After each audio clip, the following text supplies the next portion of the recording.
Normally कहा जाता कि मनुख धारनावां तो चलदा ते धारना बदलनी सब तो औखा काम है। ये सौखा काम नहीं, जदों ये पक जांदियां ने तां उन्हां दे विच तब्दीली बड़ी मुश्किल काम है।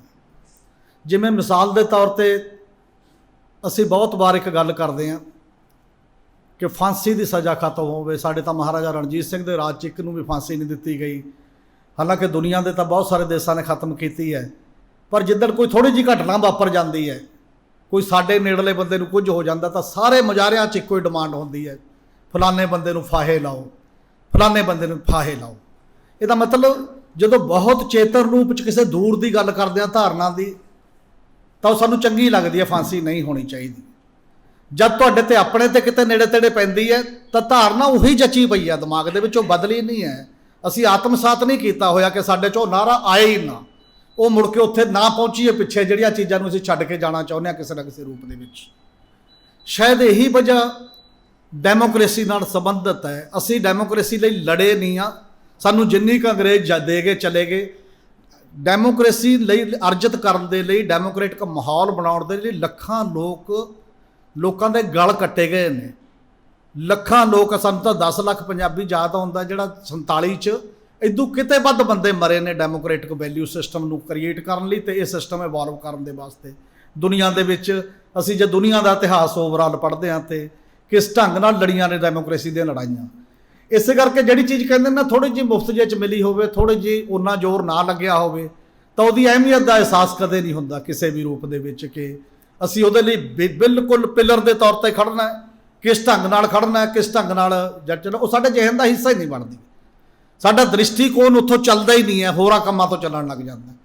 फिर असीं गलतफहमियां दा शिकार हुंदे हां। मान लो पिछले समय च एक होया कि सरकारी दफ्तरां दे विच वर्क कल्चर बिल्कुल खत्म हो गया। इनू प्राइवेट ढांचे ने इन्ना ज़्यादा मकबूल किया, सारे लोग मनण लग गए ठीक है जी सारा खत्म करके प्राइवेट नूं दे दो। जदों प्राइवेट के सामने आउण लगियां चीज़ां साडे सामने आ गईयां। हुण भी सरकारां की करदियां ने, वो एक नैरेटिव सिरजदियां ने। वो नैरेटिव हुंदा कि आ भी करप्ट, आ भी करप्ट, आ भी करप्ट, इत्थे नहीं इसलिए मैं तानाशाह रूल लागू कर रहा। पार्लीमेंट काम नहीं करती, असैंबली काम नहीं करती, तो पंचायतां ठीक नहीं काम करदियां, इसलिए मेरी जिम्मेवारी है, मेरे को पावर है तो मैं उहदे ते अपनी पावर बलडोज कर रहा। क्योंकि पहला लोग सहमति दे देंदे ने ते बाकी चीज़ां ने। सब तो खतरनाक ट्रेंड पंचायतां दे बारे अजे भी की है जिहड़ा समझण वाला। ये टैक्नीकलिटी दे विच हाई कोर्ट के सामने पेश नहीं कर सके, पर की पंजाब के लोगों के अंदर यह एहसास सी कि पंचायतां भंग हो गईयां, इहदे ते कोई पब्लिक जनतक मूवमेंट की भी लोड़ है। एक भी पिंड च मीटिंग हुई, किसी जथेबंदी ने कॉल दी, किते जाके जनतक स्ट्रगल का या पोलिटिकल स्ट्रगल का होका आया। ये साडी मनोदशा नूं दर्शाउंदा सारा। टैक्नीकलिटी हमेशा नहीं वापरदी। जम्मू कश्मीर तोड़ता तो सुप्रीम कोर्ट कद सुनूगी, 4 साल हो गए देखी जाऊगी। अजकल हीयरिंग चलती है, 4 साल खुली जेल च बंदे ने, पोलिटिकल मूवमेंट मिसिंग है। अजे भी जिहड़े असीं इत्थे भी बैठे हैं तो पूरे पंजाब के लोगों को जिहड़ी गल अंडरस्टैंड करने वाली है, समझण वाली है कि सियासी लड़ाई का बदल ला नहीं है, कोर्ट नहीं है। ये गल सानू किसान अंदोलन ने सिखाई। जेकर उदों भी लेटेस्ट तो लेटेस्ट देखिए, तो पहलियां भी बहुत उदाहरण ने। तो जो गौरमेंट ऑफ इंडिया इन्हों कह रही थी, जो ये बार बार मंत्रियों नाल गल करते भी तुसीं फैडरल स्ट्रक्चर का तुहाडा खेती का तुहाडा सबजैक्ट ही नहीं है, तुसीं इहदे ते कानून किवें बना सकते हो। वो कहते जे तुहानूं लगदा साडा संविधानक तौर पर असीं ठीक नहीं कीता, तुसीं अदालत चले जाओ। तो इन्होंने कहा अदालत क्यों चले जाएगी, ये पोलिटिकल फैसला पॉलिटिक्स के राही हल करावांगे, अदालत जाके असीं नहीं फसना। ये जिहड़ी विजडम है, एक सियाणप है ओवरऑल स्टैंड लैण दी, वो मिसिंग है साडे कोलों पोलिटिकल स्टैंड लैण दी। असीं कोर्टां ते खुश हो जाते हैं, फिर उस तो बाद जाके अदालत च एक जजमेंट ठीक आ जाती है, 99 गलत आ जाएंगे, कोसी भी जाने तो समर्थ लोग कोई चला भी जाएगा, किसी को कोई मिल जाएगा। इस करके बहुत खुश होने वाली गल नहीं है। ये तो सीखण वाला क्वेश्चन है। टैक्नीकलिटीज सारा हर वक्त नहीं ठीक वापरदियां होंदियां। असीं की कीता पंजाब के लोगों ने 10 अगस्त तो बाद अज तक? असीं कुछ नहीं किया। केवल जा घर बैठ के मन सोचा हो। बहुत सारे लोगों ने तो सगों ये किया, चंगा हो गया, ये करप्टे ने पंचायतां किहड़ा तेक करदियां ने, ये सरपंच भी इहो जिहे हुंदे ने, ये बाकी भी इहो जिहे हुंदे ने, ठीक तोड़दियां, फिर की गल है। ਇਹਦਾ मतलब असूल छड्ड के असीं उहदी कल्ली प्रैक्टिस नूं देख के ये गल करदे हां। ਐ ਤਾਂ ਫਿਰ ਪਾਰਲੀਮੈਂਟ ਕਿਹੜਾ ਸਾਡੀ ਭਗ ਬਹੁਤ ਵਧੀਆ ਚੱਲਦੀ ਆ, ਅਸੈਂਬਲੀ ਬਹੁਤ ਵਧੀਆ ਚੱਲਦੀ ਆ। ਕਹੋ ਫਿਰ ਇੱਥੇ ਰੂਲ ਲਾ ਦਿਓ ਜੀ, ਤਾਨਾਸ਼ਾਹ ਫੌਜੀ ਰੂਲ, ਫੌਜ ਆ ਜਾਣੀ ਚਾਹੀਦੀ ਹੈ। ਫਿਰ ਤਾਂ ਇਸ ਤੋਂ ਬਾਅਦ ਫਿਰ ਤਾਂ ਸਾਡੇ ਕੋਲ ਉਹ ਸਲੋਗਨ ਹੈ, ਇੱਕ ਰਸਤਾ ਉਹ ਹੈ, ਇੱਕ ਰਸਤਾ ਉਹ ਹੈ ਕਿ ਉਹ ਮਾੜਾ ਚੰਗਾ ਜਿਹੜਾ ਹੈ ਉਹਨੂੰ ਅਸੀਂ ਦੁਰਸਤ ਕਰਾਂਗੇ, ਪਰ ਪ੍ਰਿੰਸੀਪਲੀ ਅਸੀਂ ਉਹਦੇ ਖਿਲਾਫ ਹਾਂ, ਉਹਦੇ ਖਿਲਾਫ ਖੜ ਰਹੇ ਹਾਂ ਤੇ ਉਹਦੇ ਖਿਲਾਫ ਖੜਾਂਗੇ। ਇਹ ਧਾਰਨਾਤਮਕ ਤੌਰ 'ਤੇ ਜੇ ਬਹੁਤ ਵੀਕਨੈਸ ਹੈ, ਜਿੱਥੋਂ ਸਾਨੂੰ ਸੋਚਣਾ ਪਏਗਾ ਤੇ ਸਮਝ ਕੇ ਚੱਲਣਾ ਪਏਗਾ। ਇਸੇ ਕਰਕੇ ਡੈਮੋਕ੍ਰੇਸੀ ਦਾ ਇੱਕ ਬੁਨਿਆਦੀ ਅਸੂਲ ਹੈ, ਜਿਹੜੇ ਪਿਛਲੇ ਸਮੇਂ ਦੇ ਵਿੱਚ ਜੋ ਹੋਈਆਂ ਉਹਨੂੰ ਅਸੀਂ ਲਗਾਤਾਰਤਾ ਦੇ ਵਿੱਚ ਦੇਖ ਨਹੀਂ ਪਾ ਰਹੇ। ਡੈਮੋਕ੍ਰੇਸੀ ਦਾ ਬੁਨਿਆਦੀ ਅਸੂਲ ਕੀ ਹੈ ਕਿ ਜਿਹੜੀ ਅਪੁਆਇੰਟਿੰਗ ਅਥਾਰਟੀ ਹੈ ਉਹੀ ਕਿਸੇ ਵੀ ਚੀਜ਼ ਨੂੰ ਹਟਾਉਣ ਵਾਲੀ ਅਥਾਰਟੀ ਹੈ, ਕਿਸੇ ਦਾ ਖਿਲਾਫ ਕਾਰਵਾਈ ਕਰਨ ਵਾਲੀ ਅਥਾਰਟੀ ਹੈ। ਜਿਹੜੇ ਇਲੈਕਟਡ ਰਿਪਰੈਜ਼ੈਂਟੇਟਿਵ ਨੇ, ਸਪੋਜ਼ ਕਰੋ ਅਸੈਂਬਲੀ ਦੇ ਵਿੱਚ 117 MLA ਨੇ, ਜਿਹੜੇ ਦਿਨ ਭਗਵੰਤ ਮਾਨ ਨਾਲ 117 ਤੋਂ ਮੈਜੋਰਟੀ ਨਾ ਰਹੀ, ਕੀ ਉਹ ਚੀਫ ਮਿਨਿਸਟਰ ਰਹਿ ਸਕਦਾ? ਉਹਦੇ ਖਿਲਾਫ ਨੋ ਕੌਨਫੀਡੈਂਸ ਆ ਸਕਦਾ ਤੇ ਜਦੋਂ ਮਰਜ਼ੀ ਚੀਫ ਮਿਨਿਸਟਰੀ ਚਲੀ ਜਾਏ।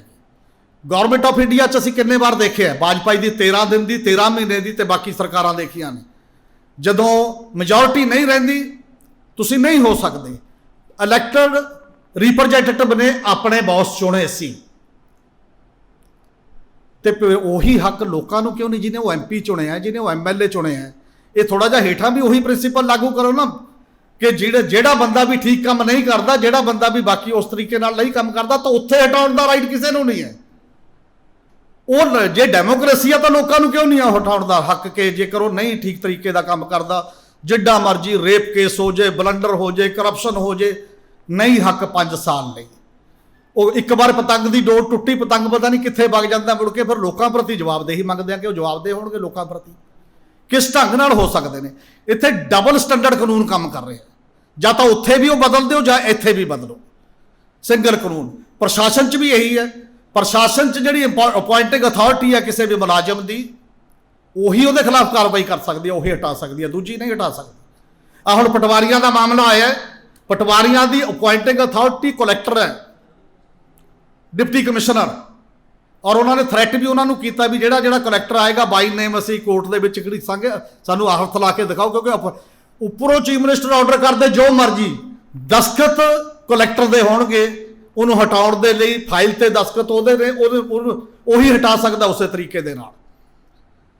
ਤੇ ਫਿਰ ਇਸੇ ਤਰੀਕੇ ਦੇ ਵਿੱਚ ਪੰਚਾਇਤਾਂ ਨੂੰ ਵੀ, ਜ਼ਿਲ੍ਹਾ ਪ੍ਰੀਸ਼ਦ ਦੇ ਮੈਂਬਰਾਂ ਨੂੰ ਵੀ, ਬਲਾਕ ਸੰਮਤੀ ਦੇ ਮੈਂਬਰਾਂ ਨੂੰ ਵੀ, ਸਾਡਾ ਜਿਹੜਾ ਓਰੀਜਨਲ ਲਾਅ ਸੀ 1994 ਦਾ ਪੰਚਾਇਤੀ ਰਾਜ ਐਕਟ, ਹਟਾਏ ਜਾਣ ਦੀ ਪ੍ਰੋਵੀਜ਼ਨ ਸੀ। ਇਹ ਨਹੀਂ ਕਿ ਨਹੀਂ ਸੀ ਉਹਦੇ 'ਚ, ਕਿਉਂਕਿ ਉਹ 73rd ਅਮੈਂਡਮੈਂਟ ਦਾ ਮੈਂਡੇਟ ਸੀ ਕਿ ਇਸ ਪਾਸੇ ਵੱਲ ਜਾਣਾ ਡੈਮੋਕ੍ਰੇਸੀ ਨੇ। ਉਹ ਕਿਵੇਂ ਨਿਕਲਿਆ? ਉਹ ਅਕਾਲੀ ਦਲ ਦੀ ਸਰਕਾਰ ਦੇ ਵੇਲੇ ਨਿਕਲਿਆ। ਪਹਿਲਾਂ ਪੰਚਾਂ 'ਚੋਂ ਸਰਪੰਚ ਚੁਣਨ ਦੀ ਧਾਰਨਾ ਆਈ, ਪੰਚਾਂ 'ਚੋਂ ਸਰਪੰਚ ਚੁਣਨ ਦੀ ਡਾਇਰੈਕਟ ਸਰਪੰਚ ਦੀ ਬਜਾਏ ਆਈ। ਹਰ ਪੰਚ ਕਹਿਣ ਲੱਗ ਗਿਆ ਤੀਜੇ ਦਿਨ ਨੋ ਕੌਨਫੀਡੈਂਸ ਲਿਆ ਕੇ ਕਿ ਮੈਨੂੰ ਸਰਪੰਚ ਬਣਾਓ, ਮੈਨੂੰ ਸਰਪੰਚ ਬਣਾਓ। 3000 ਮੁਕੱਦਮਾ ਇੱਥੇ ਹਾਈ ਕੋਰਟ 'ਚ ਆ ਗਿਆ ਉਸ ਸਾਲ। ਔਰ ਜਦੋਂ ਪਾਰਟੀ ਨੂੰ ਪਤਾ ਲੱਗਿਆ ਜਿਹੜਾ ਚੰਗੇ ਲਈ ਕੀਤਾ ਸੀ, ਪਹਿਲੇ ਵਾਰ ਤਾਂ ਸਰਪੰਚ ਬਣਾ ਲਏ ਥਾਣਿਆਂ ਦੇ ਰਾਹੀਂ, ਪਰ ਆਪਣੀ ਪਾਰਟੀ 'ਚ ਫੁੱਟ ਪੈ ਗਈ। 3 ਹਰੇਕ ਲੀਡਰ ਨਾਲ, ਕੋਈ ਇੱਕ ਨਾਲ ਸੀ, ਕੋਈ ਦੂਜੇ ਨਾਲ ਸੀ। ਉਹ ਕਹਿੰਦਾ ਮੈਨੂੰ ਨਹੀਂ ਬਣਾਉਂਦੇ, ਮੈਂ ਨਾਰਾਜ਼ ਆ, ਮੈਨੂੰ ਨਹੀਂ ਬਣਾਉਂਦੇ, ਮੈਂ ਨਾਰਾਜ਼ ਆ। ਇਹ ਨਾਰਾਜ਼ਗੀ 'ਚੋਂ 2012 ਦੇ ਵਿੱਚ ਆਏ ਜਦੋਂ, ਉਹ ਲਾਤਾ ਅਮੈਂਡ ਕਰਤਾ। ਪਹਿਲਾਂ 7 ਵਾਲਾ ਅਮੈਂਡ ਕੀਤਾ, ਗ੍ਰਾਮ ਸਭਾ ਦੀ ਪਾਵਰ ਖਤਮ ਕੀਤੀ, ਉਹ ਕੇਵਲ ਪੰਚਾਂ ਤੱਕ ਲਿਆਂਦੀ ਤੇ ਪੰਚਾਂ ਨੂੰ ਲਿਆ ਕੇ ਫਿਰ ਉਦੋਂ ਬਾਅਦ ਮੁਕੱਦਮੇਬਾਜ਼ੀ ਚ ਉਲਝਾ ਕੇ ਤੇ 12 ਚ ਆ ਕੇ ਕੀ ਕੀਤਾ, ਦੁਬਾਰਾ ਉੱਥੇ ਚਲਾ ਗਿਆ ਕਿ ਨਹੀਂ ਗ੍ਰਾਮ ਸਭਾ ਹੀ ਚੁਣੇਗੀ ਸਾਰਿਆਂ ਨੂੰ, ਚਾਹੇ ਉਹ ਸਰਪੰਚ ਹੋਵੇ ਤੇ ਚਾਹੇ ਪੰਚ ਹੋਣ।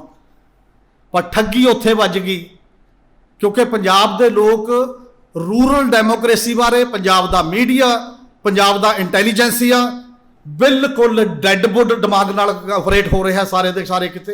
ਕਿਤੇ ਕੋਈ ਗੱਲ ਨਹੀਂ ਹੈ। ਇਸ ਲਈ ਮੈਂ ਬਾਰ-ਬਾਰ ਇਹ ਦਾਅਵੇ ਨਾਲ ਕਹਿੰਦਾ ਬੜੀ ਵਾਰ ਕਿ ਪੰਜਾਬ ਦੇ ਵਕੀਲਾਂ ਤੋਂ ਲੈ ਕੇ ਪੰਜਾਬ ਦੇ ਡਿਫਰੈਂਟ ਲੋਕ, ਪੰਚਾਇਤੀ ਰਾਜ ਕਾਨੂੰਨ ਹੋਵੇ, ਮਨਰੇਗਾ ਕਾਨੂੰਨ ਹੋਵੇ, ਵੱਖ-ਵੱਖ ਜੇ ਕਿਸੇ ਨੇ ਪੜ੍ਹਿਆ ਤਾਂ ਮੈਨੂੰ ਮਿਲ ਜੇ ਘੱਟੋ ਘੱਟ ਫੀਲਡ ਦੇ ਵਿੱਚ ਤੁਰਿਆ ਫਿਰਦਾ ਕਿ ਮੈਂ ਇਹਨੂੰ ਪੜ੍ਹ ਕੇ ਗੱਲ ਕਰ ਰਿਹਾ। ਤੇ ਜਦੋਂ ਅਸੀਂ ਉਧਰ ਜਾਣਾ ਹੀ ਨਹੀਂ ਹੈ ਤਾਂ ਉਹਦੇ ਤੇ ਕੰਮ ਕਿਵੇਂ ਹੋਏਗਾ? ਤਾਂ ਉਸ ਪਾਸੇ ਵੱਲ ਅਸੀਂ ਸਟੈਂਡ ਕਿਵੇਂ ਕਰਾਂਗੇ? ਉਹਦੇ ਲਈ ਸੋਚ ਹੀ ਨਹੀਂ ਸਕਦੇ ਕਿਸੇ ਰੂਪ ਦੇ ਵਿੱਚ। ਇਸੇ ਵਾਸਤੇ ਉਹਨਾਂ ਨੇ ਕੀ ਕਰਤਾ, ਸਰਪੰਚ ਚੁਣਿਆ ਤਾਂ ਜਾਂਦਾ, ਹੁਣ ਹਟਾਇਆ ਨਹੀਂ ਜਾ ਸਕਦਾ। ਹਟਾਉਣ ਦਾ ਰਾਈਟ ਡਾਇਰੈਕਟਰ ਸਾਹਿਬ ਕੋਲ ਚਲਾ ਗਿਆ, ਡਾਇਰੈਕਟਰ ਪੰਚਾਇਤ। ਅਸੀਂ ਬਿਊਰੋਕਰੈਟਿਕ ਕੰਟਰੋਲ ਨੂੰ ਓਨ ਕਰ ਰਹੇ ਹਾਂ। ਇਲੈਕਟਡ ਰਿਪਰੈਜ਼ੈਂਟੇਟਿਵ ਤੌਰ ਤੇ ਜਿਹੜਾ ਉਹਨੂੰ ਹਟਾਉਣ ਦਾ ਪ੍ਰੋਵੀਜ਼ਨ ਸੀ, ਉੱਥੇ ਕਿਤੇ ਨੇ ਵੀ ਕੋਈ ਆਵਾਜ਼ ਨਹੀਂ ਉਠਾਈ ਕਿਸੇ ਮਾਮਲੇ ਦੇ ਵਿੱਚ। ਕਿਉਂ ਨਹੀਂ ਉਠਾਈ? ਕਿਉਂਕਿ ਇੱਕ ਤਾਂ ਜਾਣਕਾਰੀ ਦਾ ਹੀ ਅਭਾਵ ਸੀ, ਦੂਜਾ ਮੇਰਾ ਖਿਆਲ ਹੈ ਇਹ ਇੱਕ ਅੰਡਰਹੈਂਡ ਸਮਝੌਤਾ ਵੀ ਹੈ ਕਿ ਨਹੀਂ ਜੇ ਪਾਵਰ ਹੇਠਾਂ ਚਲੇਗੀ ਤਾਂ ਕੰਮ ਗੜਬੜ ਹੈ। ਇਹ ਸਰਪੰਚ ਵੀ ਨਹੀਂ ਚਾਹੁੰਦਾ ਪਾਵਰ ਗ੍ਰਾਮ ਸਭਾ ਕੋਲ ਚਲੀ ਜਾਏ, ਇਹ ਸੈਕਟਰੀ ਵੀ ਨਹੀਂ ਚਾਹੁੰਦਾ, ਇਹ BDO ਨਹੀਂ ਚਾਹੁੰਦਾ, ਇਹ ADC ਡਿਵੈਲਪਮੈਂਟ ਤੋਂ ਲੈ ਕੇ ਟਾਪ ਬਾਸ ਤੱਕ, ਚੀਫ ਮਿਨਿਸਟਰ ਤੱਕ ਕੋਈ ਨਹੀਂ ਚਾਹੁੰਦਾ ਕਿ ਚਲਾ ਜਾਏ ਕਿਸੇ ਨਾ ਕਿਸੇ ਰੂਪ 'ਚ। ਇਹ ਇੱਕ ਕੰਪਰੋਮਾਈਜ਼ ਹੈ ਨਾ ਕਿ ਬੋਲੋ। ਈਵਨ ਟ੍ਰੇਡ ਯੂਨੀਅਨ ਮੂਵਮੈਂਟ ਜਿੰਨੀ ਵੀ ਹੈ ਸਰਕਾਰੀ ਮੁਲਾਜ਼ਮਾਂ ਦੀ, ਹਰ ਟ੍ਰੇਡ ਯੂਨੀਅਨ ਮੂਵਮੈਂਟ ਨੇ ਵਿਰੋਧ ਕੀਤਾ ਇਹਦਾ ਵੀ ਉੱਥੇ ਅਨਪੜ੍ਹ ਸਰਪੰਚ ਸਾਡੇ ਕੁਰਸੀ ਡਾਲਿਆ ਕਰੂਗਾ ਆ ਕੇ, ਉੱਥੇ ਸਾਡੀ ਡਿਸਪੈਂਸਰੀ ਦੇ ਵਿੱਚ ਆ ਕੇ ਪਤਾ ਨਹੀਂ ਕੀ ਕਰਨਗੇ। ਕੀ ਇੱਕ ਨੈਕਸਸ ਬਣ ਗਿਆ। ਕਿਹਾ ਜਾਂਦਾ ਕਿ ਸਥਾਪਤੀ ਪੀਐਮ ਤੋਂ ਲੈ ਕੇ ਚੀਫ ਮਿਨਿਸਟਰ ਤੱਕ ਹੁੰਦੀ ਹੈ, ਜਿਹੜੇ ਰੈਗੂਲਰ ਸਟਾਫ 'ਚ ਹੁੰਦੇ ਨੇ, ਕਿਉਂਕਿ ਉਹਦੀ ਪਾਵਰ ਹੈ ਕਿਤੇ ਨਾ ਕਿਤੇ। ਉਹ ਅਨਆਰਗੇਨਾਈਜ਼ਡ ਖੇਤਰ ਦੇ ਖਿਲਾਫ ਭੁਗਤਦੇ ਨੇ। ਜਦੋਂ ਨੈਕਸਸ ਉਹਦੇ ਖਿਲਾਫ ਭੁਗਤਦਾ ਗੱਠਜੋੜ, ਤੇ ਜੇ ਉਹਦੇ ਤੋਂ ਚੀਕਦਾ ਨਹੀਂ ਹੈ ਕਿ ਉੱਪਰਲੇ ਨੇ ਲੈ ਲਈ ਪਾਵਰ, ਭਾਈ ਹੇਠਾਂ ਦੱਸਦਾ ਨਹੀਂ ਜਾ ਕੇ, ਤਾਂ ਉਹ ਵੀ ਉਨਾ ਹੀ ਜ਼ਿੰਮੇਵਾਰ ਹੈ, ਜਿਹਨੂੰ ਪਤਾ ਹੈ, ਜਿਹੜਾ ਫਾਈਲਾਂ ਦੇਖਦਾ, ਜਿਹੜਾ ਬਾਕੀ ਦੀਆਂ ਚੀਜ਼ਾਂ ਕਰਦਾ ਉਸ ਪੱਧਰ ਦੇ ਉੱਤੇ। ਉਹ ਇੱਕ ਛੋਟਾ ਜਿਹਾ 5% ਗਰੁੱਪ ਸੂਬੇ ਦਾ ਜਾਂ 6% ਗਰੁੱਪ ਦੇਸ਼ ਦਾ ਜਿਹੜਾ ਰੂਲ ਕਰ ਰਿਹਾ ਕਿਸੇ ਨਾ ਕਿਸੇ ਰੂਪ ਦੇ ਵਿੱਚ, ਜਦੋਂ ਮਿਲ ਜੇ ਆਪਸ ਦੇ ਵਿੱਚ, ਤਾਂ ਬਾਕੀ ਲੋਕਾਂ ਦੀ ਸਾਰ ਕਿਹਨੇ ਲੈਣੀ ਹੈ? ਬਾਕੀ ਲੋਕਾਂ ਨੂੰ ਪੁੱਛਣਾ ਕਿਹਨੇ ਹੈ ਕਿ ਉਹਨਾਂ ਦੀ ਵੀ ਕੋਈ ਗੱਲ ਹੈ ਉਸ ਰੂਪ ਦੇ ਵਿੱਚ। ਉਸ ਓਰੀਜਨਲ ਐਕਟ 'ਚ ਸੀ ਕਿ ਜੇ 2 ਸਾਲ ਤੱਕ ਦੇਖਣਾ, ਜੇਕਰ ਸਰਪੰਚ ਠੀਕ ਕੰਮ ਨਹੀਂ ਕਰਦਾ ਜਾਂ ਉਹਨਾਂ ਦੀ ਮੈਂਬਰਾਂ ਦੀ 2/3 ਜਾਂ 1 ਹਿੱਸਾ 1/3 ਉਹਦਾ ਲਿਖ ਕੇ ਦਿੰਦਾ ਜਿਹੜਾ ਵੋਟਰਾਂ ਦਾ, ਤਾਂ ਦੁਬਾਰਾ ਡਿਸਾਈਡ ਹੁੰਦਾ। ਉਹ ਨੋ ਕੌਨਫੀਡੈਂਸ ਹੁੰਦਾ ਇੱਕ ਟਾਈਪ ਦਾ, ਪਾਰਲੀਮੈਂਟ ਤੇ ਅਸੈਂਬਲੀ ਦੀ ਤਰ੍ਹਾਂ। ਤੇ ਜੇ ਵਾਜਬ ਸਮਝਿਆ ਜਾਏ ਕਿ ਵਾਜਬ ਲੋਕ ਇਹ ਕਰ ਰਹੇ ਨੇ, ਤਾਂ ਉਹ ਦੁਬਾਰਾ ਵੋਟਾਂ ਪੈਂਦੀਆਂ ਨੇ। ਜੇ ਉਹ ਜਿੱਤ ਜੇ, ਜਿਵੇਂ ਅਸੈਂਬਲੀ ਤੇ ਪਾਰਲੀਮੈਂਟ 'ਚ ਪੈਂਦੀਆਂ ਨੇ। ਜੇ ਪਿੰਡ ਦੀ ਪਾਰਲੀਮੈਂਟ ਹੈ ਤਾਂ ਇਸ ਪਾਰਲੀਮੈਂਟ ਨੂੰ ਆਪਣੇ ਨੁਮਾਇੰਦੇ ਹਟਾਉਣ ਔਰ ਲਾਉਣ ਦਾ ਹੱਕ ਕਿਉਂ ਨਹੀਂ ਹੈ? ਜੇ ਅਸੈਂਬਲੀ ਨੂੰ ਹੈ ਤੇ ਉੱਪਰਲੀ ਪਾਰਲੀਮੈਂਟ ਨੂੰ ਹੈ, ਤੇ ਉਹ ਕਾਨੂੰਨ ਤੁਸੀਂ ਕਿਉਂ ਬੰਦ ਕਰਤਾ, ਕਿਉਂ ਹਟਾਤਾ? ਇਹ ਵੀ ਸਵਾਲ ਉਦੋਂ ਹੁੰਦਾ ਹੈ। ਤੇ ਉਦੋਂ ਬਾਅਦ ਅਮਰਿੰਦਰ ਸਿੰਘ ਦੀ ਸਰਕਾਰ ਆਉਂਦੀ ਹੈ 2002, ਉਹ 1 ਸਾਲ ਪਹਿਲਾਂ ਭੰਗ ਕਰ ਦਿੰਦੇ ਨੇ। 2002 'ਚ ਆਉਂਦੇ ਨੇ ਫਰਵਰੀ 'ਚ, ਜੂਨ 'ਚ ਪੰਚਾਇਤਾਂ ਭੰਗ ਟੋਟਲੀ। ਫਿਰ ਹਾਈ ਕੋਰਟ ਜਾਂਦਾ ਮੁਕੱਦਮਾ, ਜਸਟਿਸ ਜਵਾਹਰ ਲਾਲ ਗੁਪਤਾ ਤੇ NK ਸੂਦ ਦੀ ਡਿਵੀਜ਼ਨ ਬੈਂਚ ਹੈ, ਤੇ ਉਹਦੀ ਜੱਜਮੈਂਟ ਪਈ ਹੈ। ਮੈਨੂੰ ਤਾਂ ਇਹ ਸਵਾਲ ਨਹੀਂ ਲੱਗਦਾ ਕਿ ਜਿਨ੍ਹਾਂ ਨੇ ਹੁਣ ਦੇਖ ਕੇ ਕੀਤਾ ਉਹ ਜੱਜਮੈਂਟ ਹੀ ਪੜ੍ਹ ਕੇ ਦੇਣ ਦੇ ਨਾਲ ਲਾ ਕੇ ਕਿ ਜੱਜਮੈਂਟ ਦੇ ਵਿੱਚ ਕੀ ਕਿਹਾ ਕੀ ਨਹੀਂ ਕਿਹਾ। ਉਹਨਾਂ ਨੇ ਕਿਹਾ ਕਰਨਾ ਕਰ ਲਓ ਤੁਸੀਂ, ਪਰ ਜਿਹੜੀ ਚੋਣ ਕਰੋਗੇ ਨਾ, ਸਾਲ ਰਹਿੰਦਾ ਇਹ ਉਹਦੇ ਵਿਚਲੇ ਟੈਨਿਓਰ ਦੇ ਵਾਸਤੇ ਹੋਏਗੀ। ਇਹ 5 ਸਾਲ ਲਈ ਨਹੀਂ ਅਗਲੀ ਚੋਣ ਹੋਏਗੀ ਜਿਹੜੀ ਤੁਸੀਂ ਸੋਚਦੇ ਹੋ। ਜਿਵੇਂ ਲੋਕ ਸਭਾ ਦੇ ਵਿੱਚ ਸਿਮਰਜੀਤ ਮਾਨ ਜਿੱਤੇ ਨੇ, ਵਿਚਾਲੋਂ ਭਗਵੰਤ ਮਾਨ ਨੇ ਅਸਤੀਫਾ ਦੇਣ ਕਰਕੇ ਚੀਫ ਮਿਨਿਸਟਰ ਬਣ ਗਏ, ਤਾਂ ਮਾਨ ਸਾਹਿਬ ਦਾ ਟੈਨਿਓਰ ਹੋਣਾ ਹੈ ਜਿੰਨਾ ਬਚਿਆ ਹੋਇਆ। ਇਹ ਨਹੀਂ ਹੈ ਕਿ ਪੂਰੇ 5 ਸਾਲ ਦੇ ਵਾਸਤੇ ਹੈ। ਤੇ ਨਾਲ ਉਹਦੇ 'ਚ ਜਿਹੜਾ ਕੰਸਟੀਟਿਊਸ਼ਨਲ ਪ੍ਰੋਵੀਜ਼ਨ ਹੈ 243, ਐਕਸਟਰਾ ਆਰਡੀਨਰੀ ਸਰਕਮਸਟੈਂਸਸ ਦੇ ਵਿੱਚ ਤੇ ਪਬਲਿਕ ਇੰਟਰਸਟ ਦੋਨਾਂ ਦਾ ਸੁਮੇਲ ਹੋਵੇ ਤਾਂ ਤੁਸੀਂ ਕੋਈ ਫੈਸਲਾ ਕਰ ਸਕਦੇ ਹੋ। ਕਿਹੜੀ ਇੱਥੇ ਜੰਗ ਲੱਗੀ ਪਾਕਿਸਤਾਨ ਨਾਲ ਜਾਂ ਕਿਸੇ ਨਾਲ ਜਿਹੜਾ ਐਕਸਟਰਾ ਆਰਡੀਨਰੀ ਸਾਡੇ ਕੋਲ ਹਾਲਾਤ ਨੇ ਜਿਹਦੇ 'ਚ ਤੁਸੀਂ ਇਹ ਕਰਨਾ ਸੀਗਾ? ਮੈਨੂੰ ਲੱਗਦਾ ਕਿ ਅਜੇ ਤਾਂ 1 ਪੇਜ ਸਿਲੈਕਟਿਵ ਲੀਕ ਹੋਇਆ, ਜਿੱਥੇ ਦਸਖਤ ਭਗਵੰਤ ਮਾਨ ਨੇ, ਲਾਲਜੀਤ ਭੁੱਲਰ ਦੇ ਨੇ ਤੇ ਬਾਕੀ ਦੇ ਨੇ। ਅਜੇ ਫਾਈਲ ਨਹੀਂ ਲੀਕ ਹੋਈ। ਜੇ ਕਿਤੇ ਇਹ ਵੀ ਹੋਇਆ, ਅੰਦਰ ਐਡਵੋਕੇਟ ਜਨਰਲ ਦੀ ਵੀ ਐਡਵਾਈਸ ਮੰਗੀ ਗਈ ਜਾਂ ਲੀਗਲ ਰਿਮੈਂਬਰੈਂਸ ਦੀ ਵੀ ਐਡਵਾਈਸ ਮੰਗੀ ਗਈ ਹੋਵੇ ਲਾ ਦੇ ਪੁਆਇੰਟ ਦੇ ਉੱਤੇ, ਜੇ ਉਹਨਾਂ ਨੇ ਵੀ ਇਹੀ ਰਾਏ ਦਿੱਤੀ ਹੋਈ ਬਾਈ ਚਾਂਸ ਅੰਦਰ ਕਿਤੇ ਵੀ ਚੱਲ ਹੋ ਸਕਦੀਆਂ ਨੇ ਜੀ ਕਰ ਲਓ, ਤਾਂ ਕੀ ਕਾਬਲੀਅਤ ਦਾ ਜਨਾਜ਼ਾ ਨਹੀਂ ਨਿਕਲੂਗਾ ਪੂਰੇ ਕੰਟਰੀ ਦੇ, ਪੂਰੇ ਲੀਗਲ ਮਾਈਂਡ ਦਾ ਤੇ ਬਾਕੀ ਸਾਰਿਆਂ ਦਾ? ਤੇ ਕੀ ਹੋ ਜਾਏਗਾ ਫਿਰ ਸਾਰੇ ਕਿਤੇ? ਸਭ ਦੇ ਮਾਮਲੇ 'ਚ ਉਹ ਹੈ। ਇੱਕ IAS ਅਫਸਰ ਜਿਹੜਾ ਸਸਪੈਂਡ ਕੀਤਾ, ਉਹਨਾਂ ਦੋਨਾਂ 'ਚੋਂ ਇੱਕ ਨਾਲ ਗੱਲ ਹੋਈ, ਉਹ ਕਹਿੰਦੇ ਵੀ ਅਸੀਂ ਤਾਂ ਇਹਨਾਂ ਨੂੰ ਜ਼ੁਬਾਨੀ ਤੌਰ ਤੇ ਕਿਹਾ ਸੀ ਵੀ ਇਹ ਹੋਣਾ ਨਹੀਂ ਜੀ, ਇਹ ਗਲਤ ਹੈ, ਤੇ ਪਰ ਨਹੀਂ ਮੰਨੇ ਤੇ ਕਰ ਲਿਆ ਉੱਪਰੋਂ। ਪਰ ਭਾਈ ਸਾਹਿਬ ਇਹ ਸਟੀਲ ਫਰੇਮ ਜਿਹੜੀ IAS ਦੀ ਸਟੀਲ ਫਰੇਮ ਵੱਜਦੀ ਹੈ, ਇਹਨੂੰ ਜਰ ਲੱਗ ਹੀ ਲੱਗਦਾ। ਫਾਈਲ ਤੇ ਨੋਟ ਕਿਉਂ ਨਹੀਂ ਕੀਤਾ? ਇਹ ਗਲਤ ਹੈ। ਜ਼ੁਬਾਨੀ ਕਲਾਮੀ ਇਹ ਕੋਈ ਪੰਚਾਇਤੀ ਉੱਥੇ ਸਮਝੌਤਾ ਹੋ ਰਿਹਾ, ਤੈਨੂੰ ਐਂ ਕਹਿਤਾ, ਤੈਨੂੰ ਐਂ ਕਹਿਤਾ, ਸਿਸਟਮ ਲਾਅ ਦੇ ਅਕੋਰਡਿੰਗਲੀ ਚੱਲਦਾ। ਬਹੁਤ ਵਾਰੀ ਜੇ ਸੈਕਟਰੀ ਤੇ ਮਿਨਿਸਟਰ ਦੇ ਵਿੱਚ ਕੰਟਰਾਸਟ ਹੋ ਜੇ, ਬਖਰੇਵਾ ਹੋ ਜੇ, ਤਾਂ ਦੋਨੋਂ ਆਪਣੀ ਗੱਲ ਕੋਟ ਕਰ ਦੇਣ ਤੇ ਚੀਫ ਮਿਨਿਸਟਰ ਕੋਲ ਜਾਂਦੀ ਹੈ ਜਾ ਕੇ, ਫਿਰ ਫੈਸਲਾ ਚੀਫ ਮਿਨਿਸਟਰ ਨੇ ਕਰਨਾ ਹੁੰਦਾ ਕਿ ਸੈਕਟਰੀ ਦੀ ਗੱਲ ਠੀਕ ਹੈ ਤੇ ਕਿ ਇਹਦੀ ਗੱਲ ਠੀਕ ਹੈ, via chief secretary. Chief secretary scene ਚੋਂ ਬਾਹਰ ਹੈ ਤੇ ਇਹ ਦੋਨਾਂ ਸੱਜਣਾ ਨੇ ਇੱਕ ਸ਼ਬਦ ਨਹੀਂ ਲਿਖਿਆ ਕਿ ਆਪਣੇ ਦਸਤਖਤ ਕਰਤੇ, ਤਾਂ ਕੀ ਮੰਨਿਆ ਜਾਏ? ਤੁਸੀਂ ਕਾਬਲ ਨਹੀਂ, ਤੁਹਾਨੂੰ ਪਤਾ ਹੈ, ਜਾਂ ਫਿਰ ਤੁਹਾਡੇ ਇੰਨਾ ਝੁਕ ਗਏ ਹੋ ਜੋ ਮਰਜ਼ੀ ਕਰੇਗਾ। ਤੁਸੀਂ ਤਾਂ ਚੌਥਾ ਦਰਜਾ ਕਰਮਚਾਰੀ ਤੋਂ ਵੀ ਨੀਚੇ ਚਲੇ ਗਏ ਹੋ। संविधान च इन्नी प्रोटैक्शन है कि 48 घंटे गौरमेंट ऑफ इंडिया नूं इनफॉर्म करना पैंदा है। जे वाजिब तरीके नाल नहीं सस्पेंशन 30 दिनों के अंदर उन्होंने ना अप्रूव की तो आटोमैटिकली बहाली होती है इस IAS अफसर। इदू ज़्यादा प्रोटैक्शन की हो सकती है। तो जे फिर भी जान तुहाडे चों खत्म हो गई है केवल पोस्टां लैण दे वास्ते, तो ये सर्विस काहदे लई है? सर्विस तोड़ देनी चाहिए है। मेरा नहीं ख्याल ये यूजफुल सर्विस है किसी भी मामले दे विच। इन्ना प्रोटैक्ट करन तो बाद भी जेकर तुसीं लिखण दी हिम्मत नहीं करते फाइल ते फाइल नोट दी। GS संधू FCD सीगा 909 पंचायत सैकटरियां दी कड्ढण दा मामला आ गया। बार बार अकाली गौरमेंट सी वो अपना लिख दिया करे कि वैसे जनाब कंपीटेंट ने, कैबिनेट कंपीटेंट है, पर मेरी राय यही है कि ये नहीं हो सकता जी, ये गलत है। और मेरे आई विटनेस के तौर पर मैंने पता कैप्टन कमलजीत ने बादल साहब ने कहा जी ये तो नैगेटिव माइंड ने, अपने को जब ताकत आप कर दें करता जी कैबिनेट ने। तो जदों वो कानो साहब जो स्पीकर रहे बाद पहला पंचायत मंत्री सी, जो फिर हर पेशी ते पटियाले जाते सी कहते मेरी एडी फोटो क्यों छाप दें, करप्शन केस है भी भाई साहब हुण तुसीं बहुत बड़े रुतबे तो फोटो तो छपूगी हो जब तुसीं जाओगे जो यह जे काम च। ते कैबिनेट भी नहीं चली। कैबिनेट कोई ऐ थोड़ी है कि इन्ना राइट है उन्होंने कि तुसीं संविधान भी रद्द कर सकते हो, कानून भी, वो भी किसी दायरे च काम करना होंदा, किसी सिस्टम च रह के काम करना होंदा उस पद्धर दे उत्ते, बाकी चीज़ां थोड़ी तो कर सकते तुसीं।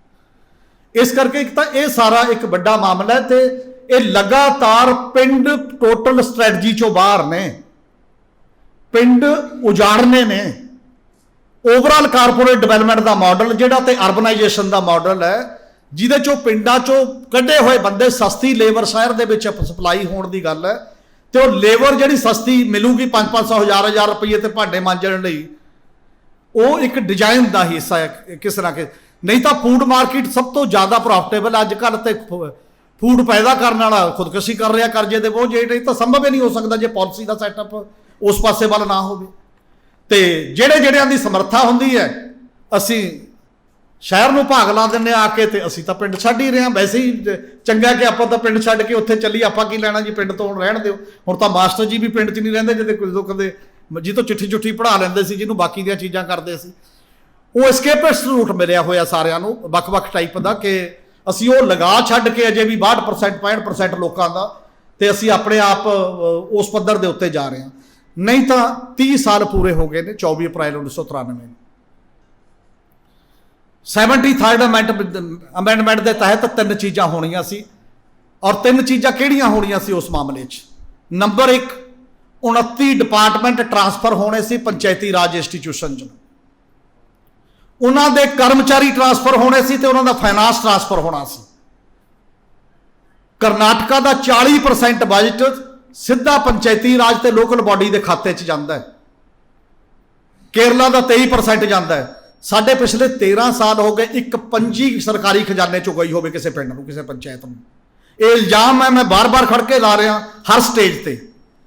5 पैसे पंजाब के सरकारी खजाने चों किसी पिंड दे विच गए होण पिंड की पंचायत के वास्ते, जिहड़ा पंचायत नूं कहंदे हुण तुसीं ओह करो। उल्टा है, पहला 20% सी, हुण पंचायत की सामलाट दीआं बोलियां दा जिहड़ा 450 करोड़ हुंदा उहदा 32% सरकार लुट के लिआउंदी है कि तनख्वाह देनी है। पिंड किवें बच जूगा कोई चीज़, वो सरवाइव किवें कर जूगा? उहदे ते लड़ाई है नहीं। 1 लाख तो वध नुमाइंदा हर बार पंचायत का, पंच सरपंच जिला परिषद ब्लाक संमति चुनती है। कितनियां बार हो गया? उन्होंने सारियां चों किसी ने एक भी आवाज़ उठाई? जिहड़े बंदे अपने लिए लड़न लिए तैयार नहीं हो सकते, अपनी डिमांड अपने हक के लिए नहीं लड़ रहे, क्योंकि वो कठपुतलियां ने डिफरेंट पार्टियां दी। जब कांग्रेस की गौरमेंट है वो कांग्रेसी सरपंच हो गए, अकाली दल दी वो अकाली सरपंच। हुण आपने भी इसे करके तोड़िया सी, हुण आप वाले सरपंच बनाओ, तुसीं तां साडे है नहीं। तो जिहड़ा भी आउंदा है पिंड का सरपंच, पिंड की पंचायत चुनने का रिवाज ही खत्म हो गया कि किसी धड़े का नहीं है। पिंड नूं तां पिंड रहण दिओ, आए जे इकाई वो अपने सरपंची ठीक ढंग नाल चुणे ते करे, पंचायत भी जिला परिषद ब्लाक संमति। यही साडे चीफ मिनिस्टर भगवंत मान जदों MP पहली बार चुने गए ने, पहली बार वोटां आईयां ने, तो बड़ी बार तुरे फिरदे सी कि ठीक है जी, मंग पत्र भी दिते DCआं नूं कि ब्लाक संमति ते जिला परिषद भी पार्टियां दे चोण निशान ते नहीं लड़े जाने चाहिए, क्योंकि ये विधान घड़नियां सभावां नहीं है, ਇਹ ਡਿਵੈਲਪਮੈਂਟ ਦੀਆਂ ਏਜੰਸੀਆਂ ਨੇ, ਲੋਕ ਆਪਣੇ ਚੋਂ ਚੁਣ ਲੈਣ ਤਾਂ ਕਿ ਆਪਣੇ ਤਰੀਕੇ ਨਾਲ ਕੰਮ ਕਰਨ ਦੇ ਲਾਇਕ ਹੋ ਸਕਣ ਕਿਸੇ ਵੀ। ਤੇ ਜਦੋਂ ਕੁਰਸੀ ਮਿਲਦੀ ਹੈ ਦਿਮਾਗ ਘੁੰਮ ਜਾਂਦਾ। ਉਹੀ ਦਿਮਾਗ ਜਿਹੜਾ ਪਹਿਲਾਂ ਇੱਕ ਪਾਸੇ ਦੀ ਗੱਲ ਕਰਦਾ ਹੁੰਦਾ ਤੇ ਬਿਲਕੁਲ 180 ਡਿਗਰੀ ਤੇ ਘੁੰਮ ਜਾਂਦਾ, 10 ਡਿਗਰੀ 20 ਡਿਗਰੀ 40 ਡਿਗਰੀ ਕਿਧਰ ਇੱਧਰ ਉੱਧਰ ਜਾਵੇ ਤਾਂ ਜਾਵੇ, ਤੇ ਬਿਲਕੁਲ ਪੂਰੀ ਤਰ੍ਹਾਂ ਘੁੰਮ ਜਾਂਦਾ।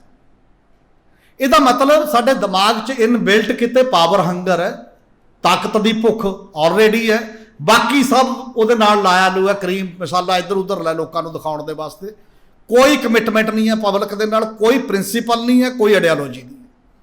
ਬਾਕੀ ਸਭ ਜਦੋਂ ਇੱਕੋ ਦਮ ਨਹੀਂ ਬੰਦੇ ਦੇ ਜਹਨ ਚੋਂ ਲੈ ਸਕਦੀ। ਬੰਦੇ ਨੂੰ ਕੋਈ ਚੀਜ਼ ਜੱਚ ਜੇ, ਉਹ ਕੱਲੀ ਕੁਰਸੀ ਤੇ ਬੈਠ ਕੇ ਭੁੱਲ ਨਹੀਂ ਸਕਦਾ। ਇਹੋ ਜਿਹੀ ਚੀਜ਼ ਹੈ ਧਾਰਨਾ। ਧਾਰਨਾ ਤੁਰੰਤ ਨਹੀਂ ਬਦਲਣ ਦਿੰਦੀ ਬੰਦੇ ਨੂੰ, ਜੇਕਰ ਉਹ ਬਣੀ ਹੋਵੇ ਉਹਦੀ, ਜੇ ਰੀਅਲ ਸੈਂਸ 'ਚ ਉਹਨੂੰ ਜੱਚੀ ਹੋਵੇ ਗੱਲ ਕਿਸੇ ਨਾ ਕਿਸੇ ਰੂਪ ਦੇ ਵਿੱਚ। ਇਸ ਕਰਕੇ ਇਹ ਬਹੁਤ ਬੜਾ ਇੱਕ ਫਰਾਡ ਜਿਹੜਾ ਓਵਰਆਲ ਮਿਲ ਕੇ ਹੋ ਰਿਹਾ। ਇਹਦਾ ਇਲਾਜ ਕਿਸੇ ਪੋਲੀਟੀਕਲ ਪਾਰਟੀ ਕੋਲ ਨਹੀਂ, ਕਿਸੇ ਪੋਲੀਟੀਕਲ ਧਿਰ ਕੋਲ ਨਹੀਂ, ਕਿਉਂਕਿ ਸਾਰੀਆਂ ਪੋਲੀਟੀਕਲ ਧਿਰਾਂ ਸੈਂਟਰਲਾਈਜ਼ ਹੋ ਗਈਆਂ ਨੇ। ਔਰ ਸੈਂਟਰਲਾਈਜ਼ ਇਸ ਕਰਕੇ ਹੋ ਗਿਆ, ਉਹਨਾਂ ਦਾ ਸਟਰਕਚਰ ਸੈਂਟਰਲਾਈਜ਼ ਹੋ ਗਿਆ, ਵਨ ਮੈਨ, ਤੇ ਉਹਨਾਂ ਦੀ ਪਾਲਿਸੀ ਸੈਂਟਰਲਾਈਜ਼ ਹੋ ਗਈ ਹੈ ਕਿ ਜੋ ਮੋਦੀ ਸਾਹਿਬ ਕਹਿੰਦੇ ਨੇ ਅਸੀਂ ਉਹਦੇ ਨਾਲ ਹੀ ਆ, ਕੋਈ ਗੱਲ ਨਹੀਂ ਜਿਵੇਂ ਵੀ ਚੱਲਦਾ। ਉਹਨਾਂ ਦੇ ਕੰਮ ਕਰਨ ਦਾ ਸਲੀਕਾ ਉਹੋ ਜਿਹਾ ਹੀ ਹੋ ਗਿਆ, ਉਹਨਾਂ ਦਾ ਜੀਵਨ ਵਿਵਹਾਰ ਉਹੋ ਜਿਹਾ, ਆਪਣੇ ਵਰਕਰਾਂ ਨਾਲ ਵੀ, ਆਲੇ ਦੁਆਲੇ ਵੀ ਸਾਰੇ ਕਿਤੇ। ਇਸ ਕਰਕੇ ਉੱਥੇ ਬਦਲਾਅ ਦੀ ਸੰਭਾਵਨਾ, ਬਦਲਾਅ ਹਮੇਸ਼ਾ ਮੂਵਮੈਂਟਾਂ 'ਚੋਂ ਆਉਂਦਾ ਹੈ, ਵੱਡੇ ਅੰਦੋਲਨਾਂ 'ਚੋਂ ਆਉਂਦਾ ਹੈ।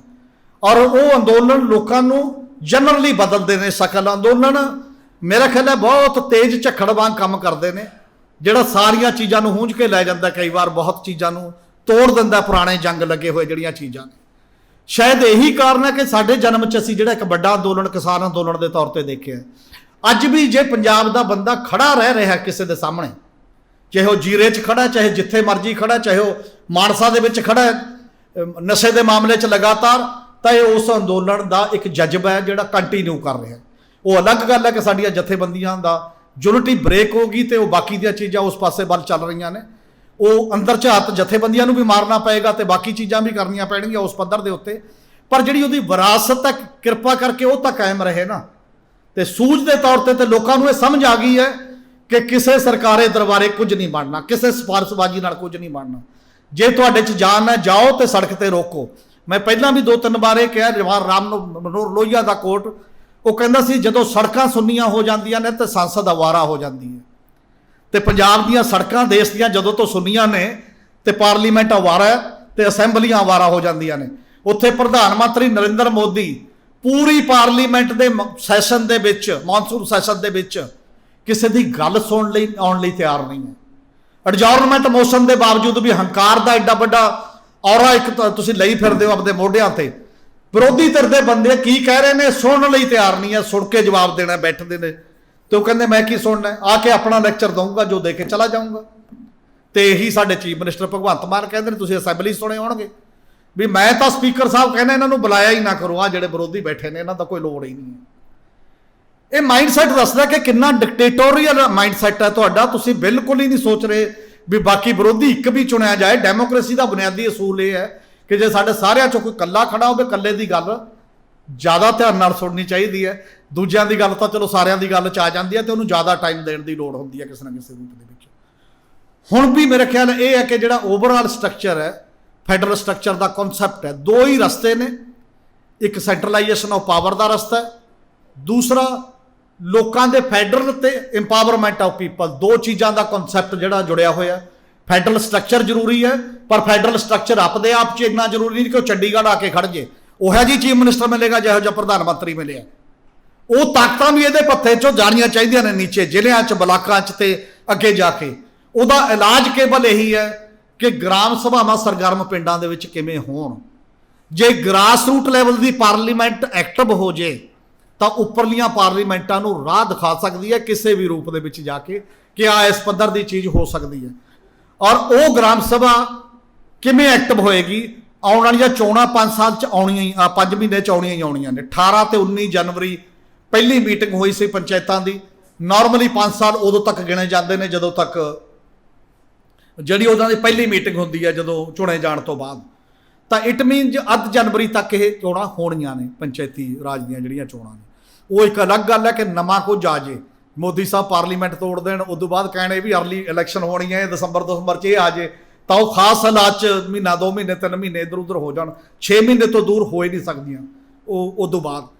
ਇਸ ਕਰਕੇ ਉਹਦੇ ਵਿੱਚ ਕੀ ਏਜੰਡਾ ਹੋਵੇ, ਕੀ ਉਹ ਸਾਡੇ ਲਈ ਉਨਾ ਇੰਪੋਰਟੈਂਟ ਹੈ ਜਿੰਨੀ ਅਸੈਂਬਲੀ ਤੇ ਪਾਰਲੀਮੈਂਟ ਹੁੰਦੀ ਹੈ, ਜਾਂ ਉਹ ਘੱਟ ਇੰਪੋਰਟੈਂਟ ਹੈ? ਮੈਨੂੰ ਲੱਗਦਾ ਕਿ ਉਹ ਸਭ ਤੋਂ ਜ਼ਿਆਦਾ ਇੰਪੋਰਟੈਂਟ ਹੈ। ਜੇ ਹੁਣ ਦੇਸ਼ ਨੇ ਜਾਂ ਪੰਜਾਬ ਨੇ ਬਚਣਾ ਤੇ ਉਹਦੀ ਸ਼ੁਰੂਆਤ ਉੱਥੋਂ ਕਰਨੀ ਪਏਗੀ, ਉੱਥੋਂ ਨਵੀਂ ਲੀਡਰਸ਼ਿਪ ਇਮਰਜ ਕਰਨੀ ਪਏਗੀ, ਤੇ ਉਹ ਨਵੀਂ ਲੀਡਰਸ਼ਿਪ ਅੱਗੇ ਜਾ ਕੇ ਅਗਲੀਆਂ ਚਾਹੇ ਉਹ 27 ਦੀਆਂ ਅਸੈਂਬਲੀ ਇਲੈਕਸ਼ਨ ਹੋਣ, ਚਾਹੇ ਉਦੋਂ ਬਾਅਦ ਦੀਆਂ ਚੀਜ਼ਾਂ ਹੋਣ, ਤੇ ਉੱਥੋਂ ਖੜਾ ਕਰਕੇ ਇੱਕ ਕਿਰਦਾਰ ਤੇ ਚਰਿੱਤਰਵਾਨ ਲੋਕ ਜਿਹੜੇ ਨੇ ਮੂਵਮੈਂਟਾਂ ਨਾਲ ਜੁੜੇ, ਮੂਵਮੈਂਟਾਂ 'ਚੋਂ ਆਏ, ਪਹਿਲਾਂ ਮੂਵਮੈਂਟ 'ਚ ਪਾਉਣਾ ਪਏਗਾ ਤੇ ਫਿਰ ਮੂਵਮੈਂਟਾਂ ਦੇ ਵਿੱਚੋਂ ਇੱਕ ਅੱਗੇ ਉਹਦੀ ਸਟਰਗਲ 'ਚ ਉਸ ਲੈਵਲ ਦੀ ਗੱਲ ਕਰਨੀ ਪਏਗੀ। ਵਰਨਾ ਤਾਂ ਹੁਣ ਚੱਲੂਗਾ ਇੱਕ ਰਸਮ ਹੈ ਸਾਡੇ, ਰਸਮ ਇਹ ਹੈ ਕਿ 50% ਬੀਬੀਆਂ ਚੁਣੀਆਂ ਗਈਆਂ। ਕਿੰਨੀਆਂ ਬੀਬੀਆਂ ਮਿਲਦੀਆਂ ਨੇ ਜਿਹੜੇ ਸਪੇਸ ਕ੍ਰੀਏਟ ਕੀਤੀ ਹੈ ਕਿ ਉਹ ਸਰਪੰਚ ਹੀ ਆਪ ਕਰ ਲੈਣ, ਪੰਚ ਹੀ ਆਪ ਕਰ ਲੈਣ, ਜਾਂ ਜ਼ਿਲ੍ਹਾ ਪ੍ਰੀਸ਼ਦ ਜਾਂ ਬਲਾਕ ਸੰਮਤੀ।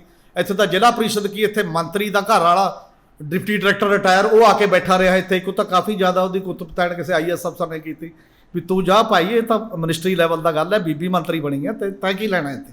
ਮਤਲਬ ਅਸੀਂ ਤਾਂ ਉੱਥੇ ਤੱਕ ਨਹੀਂ ਛੱਡ ਰਹੇ, ਬਾਕੀ ਤਾਂ ਗੱਲਾਂ ਛੱਡੋ, ਹੇਠਾਂ ਤੱਕ ਤਾਂ ਮਤਲਬ ਹੀ ਨਹੀਂ ਹੈ ਕਿ ਕਿਸੇ ਨੂੰ ਅਸੀਂ ਇਹ ਕਰਨ ਦੀ। ਫਿਰ ਕੋਈ ਸ਼ੈਡਿਊਲ ਕਾਸਟ ਹੈ, SC ਹੈ, ਤੇ ਉਹ ਸਰਪੰਚ ਵੀ ਚੁਣਿਆ ਜਾਏ, ਫਿਰ ਵੀ ਉਹਨਾਂ ਨੂੰ ਸੀਰੀਆਂ ਦੀ ਤਰ੍ਹਾਂ ਟਰੀਟਮੈਂਟ ਜਿਹੜਾ ਓਵਰਆਲ ਹੁੰਦਾ, ਜਿਹੜਾ ਬੌਸ ਪਹਿਲਾਂ ਤੋਂ ਚੁਣਿਆ ਆ ਰਿਹਾ ਹੈ ਉਹਨੇ ਹੀ ਆਪਣਾ ਬੰਦਾ ਖੜਾ ਕੀਤਾ ਹੁੰਦਾ ਵੀ ਚੱਲ ਕੋਈ ਨਹੀਂ, ਸਰਪੰਚ ਸਾਹਿਬ ਤਾਂ ਫਲਾਨੀ ਜਗ੍ਹਾ ਨੇ ਬੈਠੇ ਨੇ ਕਿਸੇ ਨਾ ਕਿਸੇ ਰੂਪ ਦੇ ਵਿੱਚ। ਉਹ ਤਾਂ ਚੱਲ ਰਿਹਾ ਕਿਉਂਕਿ ਇੱਥੇ ਕਦੇ ਗੱਲ ਹੀ ਨਹੀਂ ਹੋ ਰਹੀ। ਇਹ ਅਸੀਂ ਵੈਸੇ ਕਹਿ ਰਹੇ ਹਾਂ, ਅਸੀਂ ਗੁਰੂ ਸਾਹਿਬ ਦੇ ਸਿਧਾਂਤ ਨੂੰ ਮੰਨਦੇ ਹਾਂ, ਅਸੀਂ ਨੀਚਾ ਅੰਦਰ ਨੀਚ ਜਾਤ ਨੀਤੀ ਹੁਆ ਤਾਂ ਨੀਚ, ਉਹਦੇ ਸਿਧਾਂਤ ਤੇ ਚੱਲਦੇ ਹਾਂ। ਗੁਰੂ ਉਹਨਾਂ ਨਾਲ ਖੜਾ ਤੇ ਅਸੀਂ ਵੀ ਉਹਨਾਂ ਨਾਲ ਖੜੇ ਹਾਂ, ਖੜਦੇ ਨਹੀਂ। ਔਰ ਮੇਰੇ ਯਾਦ ਹੈ ਕਿ ਅਸੀਂ ਨਾਭੇ 'ਚ ਰੈਲੀ ਰੱਖੀ, ਇੱਕ ਮਜ਼ਦੂਰ ਮਹਾਪੰਚਾਇਤ, ਤੇ ਕਾਫੀ ਕਿਸਾਨ ਲੀਡਰਾਂ ਨੂੰ ਸੱਦਾ ਦਿੱਤਾ, ਜਿਹੜਿਆਂ ਨੂੰ ਕਿਹਾ ਆਓ ਤੁਸੀਂ। ਮੋਰਚਾ ਚੱਲਦਾ ਸੀ, ਕਿਸਾਨ ਮਜ਼ਦੂਰ ਏਕਤਾ ਦੇ ਬੈਨਰ ਵੀ ਲੱਗਿਆ ਹੋਇਆ ਸੀ ਸਾਰਾ, ਪਰ ਕਿੰਨੇ ਬੰਦਿਆਂ ਨੇ ਤਾਂ ਟਰਾਈ ਕੀਤੀ ਵੀ ਰੁਕ ਜੇ, ਇਹ ਨਾ ਹੋਵੇ। ਇਹ ਇਕੱਲੇ ਰਾਜੇਵਾਲ ਸਾਹਿਬ ਆਏ, ਇਹਨਾਂ ਨੇ ਕਮਿਟਮੈਂਟ ਕੀਤੀ ਸੀ ਵੀ ਚਲੋ ਜਾਣਾ ਚਾਹੀਦਾ। ਇਹਨਾਂ ਨੇ ਇਹ ਕਿਹਾ ਵੀ ਘੱਟ ਵੀ ਇਕੱਠੇ ਹੋ ਜਾਣ, ਇਹ ਸਾਡੇ ਲਈ ਜ਼ਿਆਦਾ ਮਾਇਨੇ ਖੇਜ ਗੱਲ ਹੈ। ਜੇ ਅਸੀਂ ਇਕੱਠੇ ਨਹੀਂ ਚੱਲਦੇ ਪੰਜਾਬ 'ਚ, ਸਾਨੂੰ ਸਮਝਣਾ ਪੈਣਾ ਕਿ ਪਿੰਡ ਹੈ, ਪਿੰਡ 'ਚ 37% ਦਲਿਤ ਪਾਪੂਲੇਸ਼ਨ ਹੈ ਐਵਰੇਜ ਪੰਜਾਬ ਦੇ ਵਿੱਚ, ਦੁਆਬੇ 'ਚ 40% ਹੈ, ਤੇ ਬਾਕੀ ਪਿੰਡਾਂ 'ਚ ਪੰਜਾਬ ਦੇ 'ਚ 37% ਹੈ। ਤੇ ਜੇ ਤੁਸੀਂ ਨਜ਼ਰਅੰਦਾਜ਼ ਕਰਕੇ ਅੱਜ ਕੱਲ੍ਹ ਇਹ ਚੀਜ਼ਾਂ ਕੋਈ ਆਪਣੀ ਪੋਲੀਟਿਕਸ ਕੱਢਣੀ ਕਿ ਬਾਕੀ ਚੱਲਣੀ, ਤੇ ਉਹਦੇ 'ਚੋਂ ਵੂਮਨ ਲੈ ਲਓ 50%। ਜੇਕਰ ਇਹ ਇੱਕ ਕੰਬੀਨੇਸ਼ਨ ਜਿਹੜਾ ਹੈ ਨਾ, ਇਹਨੂੰ ਨਜ਼ਰਅੰਦਾਜ਼ ਕਰਕੇ ਕੋਈ ਵੀ ਚੱਲਦਾ, ਕੋਈ ਨਵੀਂ ਤਬਦੀਲੀ ਸੰਭਵ ਨਹੀਂ ਹੈ ਕਿਸੇ ਵੀ ਰੂਪ ਦੇ ਵਿੱਚ, ਜੇਕਰ ਨਵੀਂ ਤਬਦੀਲੀ ਦੀ ਗੱਲ ਕੀਤੀ ਜਾਂਦੀ ਹੈ। ਇਸੇ ਕਰਕੇ ਆਉਣ ਵਾਲੇ ਫਿਊਚਰ ਦੇ ਵਿੱਚ ਗ੍ਰਾਮ ਸਭਾ ਦੀ ਸਰਗਰਮੀ ਪ੍ਰਤੀ ਜਾਗਰੂਕਤਾ, ਔਰ ਬਲਕਿ ਪਿੰਡਾਂ ਦੇ ਵਿੱਚ ਮੈਨੂੰ ਤਾਂ ਇਹ ਲੱਗਦਾ ਕਿ ਉਹ ਰਸਮ ਨਾ ਬਣ ਜੇ ਕਿਤੇ ਵਿੱਚ ਹੀ ਨਾ, ਕਿਉਂਕਿ 20% ਵੋਟਰ ਖੁਦ ਦਸਤਖਤ ਕਰਕੇ ਗ੍ਰਾਮ ਸਭਾ ਬੁਲਾ ਸਕਦਾ।